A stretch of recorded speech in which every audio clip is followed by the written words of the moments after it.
episode summaries. Today, I'll be doing episode 39, Pikachu's Goodbye. Well, technically this is episode 39. There was a whole bunch of scheduling conflicts with the last episode being the banned Porygon episode, so some territories aired Holiday Hijinks and Snow Way Out first, but this is technically episode 39, okay? It's the next in the canon timeline. The episode begins with Ash and the gang in a random forest as Pikachu is picking some berries from a tree. Brock and Misty are resting underneath that tree, just taking a breather, and Ash, his usual hypeful self, is swinging from a vine, and he eventually crashes into a tree when he acts too much like Tarzan. Or I guess in the Pokemon world, that Tarzan would be Tommy from the Kangaskhan episode, which Ash actually kind of references as he yells Kangaskhan as he swings, so maybe that was intentional by the writers. Pikachu immediately goes to Ash's side to comfort him, but then he's distracted when he sees a little baby Pikachu in the bushes, and he tries to get his attention and wave to it, but the baby Pikachu runs off, leaving Pikachu to chase after it, and Ash and the gang to go after it as well, not wanting Pikachu to get lost. Ash and the gang along with Pikachu then arrive at a huge valley of Pikachu.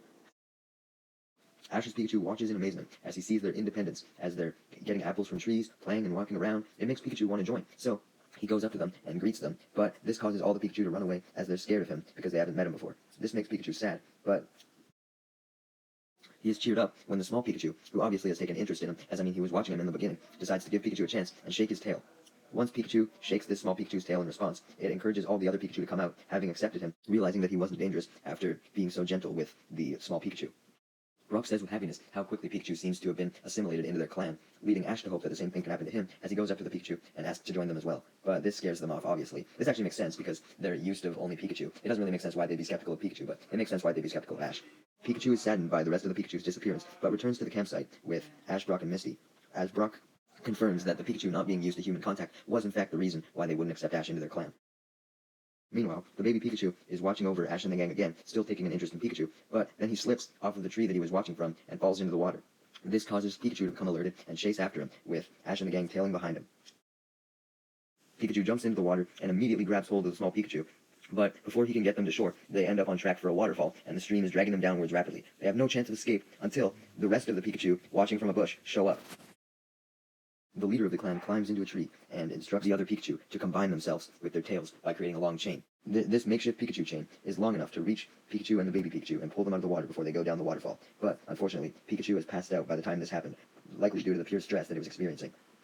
The clan then take Pikachu back to their home and let it rest, but then the small Pikachu decides to try and wake it up by giving it a small electric shock. This shock is successful, and Pikachu regains consciousness, leading the rest of the Pikachu to celebrate him as thanks for him saving the small Pikachu and giving him an apple, along with hoisting him up in honor like he was their king. I wonder how the real leader of the group felt about this. Anyways, Ash and the gang are watching happily as they see Pikachu getting pampered, and Ash wants to join in, but Brock reminds Ash that it would just do more harm than good. Meanwhile, Team Rocket are spying on Ash and the gang and all the Pikachu, and get the idea to steal all the Pikachu and give them to Giovanni. But before they can enact on their own plan, the tree branch that they're standing on falls, knocking them out. But they'll be back.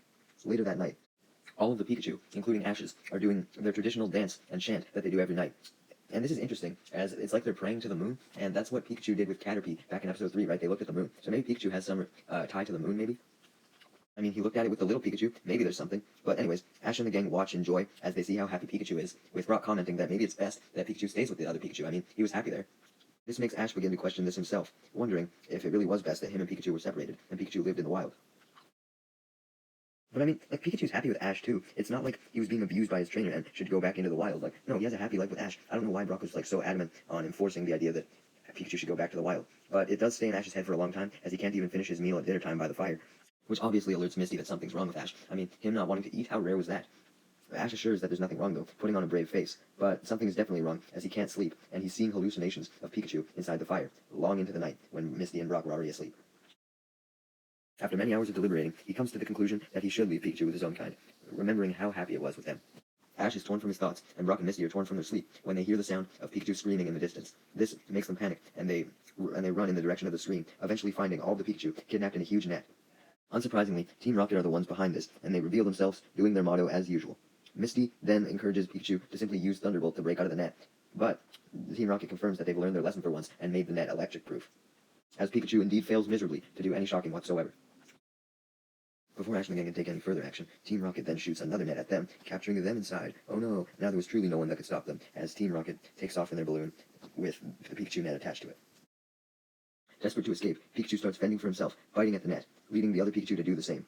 Team Rocket are simply playing some cards, not worried at all, but Meowth warns them that they shouldn't have let their guard down, knowing that shit always goes wrong for them. Shit was certainly going wrong for them alright, as not only were the Pikachu freeing themselves, but Ash, Misty, and Brock had also freed themselves, like in no seconds flat. We didn't even really see them escape. It's just like, oh yeah, we escaped now. Now being free, Ash and the gang use the net as like a pillow trampoline type thing that catches all the Pikachu when they jump out of the net that they're captured in.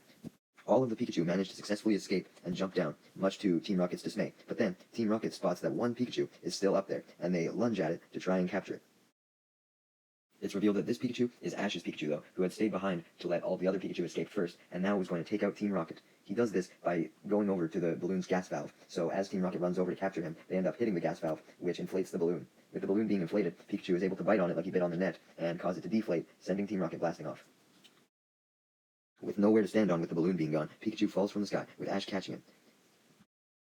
Pikachu smiles happily at Ash, but then returns to the Pikachu clan, and is equally happy with them, which reminds Ash that it was time for him to leave Pikachu behind. Brock and Misty question what Ash is doing, as he walks away, heading back to the campsite to pack his things. Brock and Misty question him there even more, and question why he left Pikachu behind, with Ash explaining that Brock was right, and Pikachu belonged with its own kind. Pikachu then appears, wanting to go with Ash, but Ash declines, walking away even further. Now, this is what I don't understand, right? Like, Pikachu wanted to go with Ash.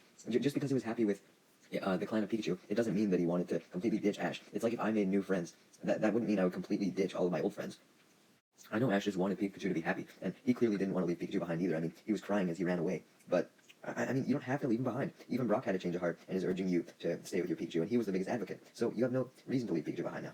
Thankfully, as Ash runs away, he thinks about how sad Pikachu looked, and he also remembers all of their memories across their journey so far. And I mean all of them. Like, there's flashbacks to essentially every episode here. The first episode, obviously, the battle with Lieutenant Surge, that was a huge moment. The moment where Ash and Pikachu died and were revived by the ghosts. The moment where they battled Erica. The moment where Ash taught Pikachu the Hitmonch hand punch thing. The moment where Pikachu got massaged by the Vulpix owner, Susie. A whole bunch of moments.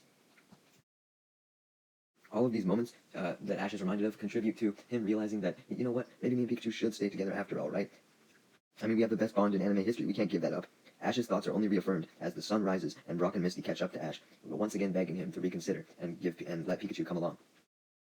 The final straw for Ash re-accepting Pikachu happens when Pikachu shows up with the rest of the Pikachu clan and says goodbye to the baby Pikachu by shaking its tail as the Pikachu clan cheer, signifying that they want Pikachu to go with Ash, knowing that that's what would make Pikachu truly happy. Brock states how the Pikachu clan giving their blessing was all the proof that Ash should need that he belonged with Pikachu. Pikachu then runs up to Ash and jumps into his arms, not wanting to wait anymore for Ash to make up his mind. Feeling Pikachu's touch makes Ash cry tears of happiness, but it can also be tears of sadness as well, as he regrets being so stubborn. But at least now he knows that Pikachu wants to be with him as much as he wants to be with Pikachu, and that they were truly inseparable.